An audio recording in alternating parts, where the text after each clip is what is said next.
finally finished Mockingjay. I wasn't quite sure how this was going to end. I didn't know whether it was going to be like a really tragic, gory ending, or if it was going to be like one of them really boring, mushy Hollywood endings, and I think it sort of did really well in the fact that it wasn't really either. It kind of really showed human nature, sort of the way people acted, even though we might not necessarily want to think that we would act like that in that situation. We probably would. I thought the ending was a tiny little bit predictable, a little bit. I kind of guessed halfway through that she was going to end up with Peter and not Gale. I definitely guessed halfway through if she got the chance she would kill President Coin and not Snow. I could see that coming a mile off, because Coin's just like a psycho.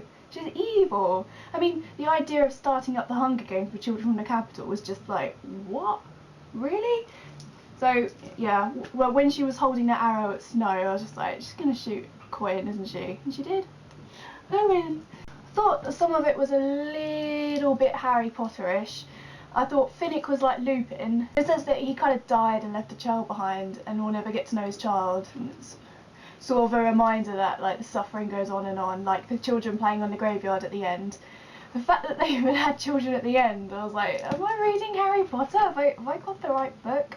At least she didn't try and call the child Primrose. Like, oh my god, I was just waiting for it and it never came. I think the other two books were stronger maybe. I liked the first one, just because I thought the idea was so clever.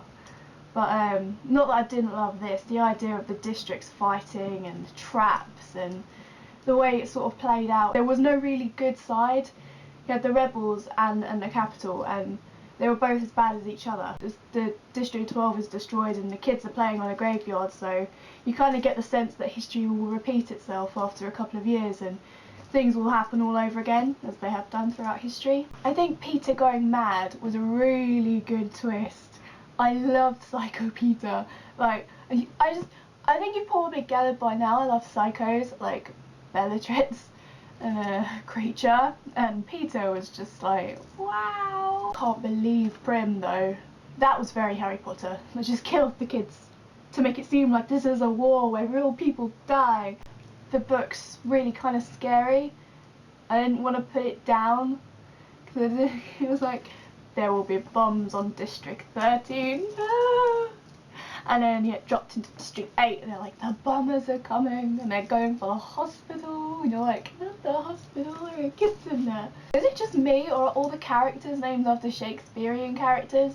Like, I swear Lavinia had a tongue cut out in Titus Andronicus. It's Titus Andronicus all over again. In this book, this is like Shakespeare. In fact, I put money on the fact that Shakespeare actually wrote this. He's like so close to human nature. It's just like this could actually happen. I think that's what made it really cool. It's definitely earned its place on the bookshelf next to Harry Potter, which is a really privileged place to be on my bookshelf. Hamish getting drunk at the end. Standard. I want to be a Mockingjay. We burn. You burn with us.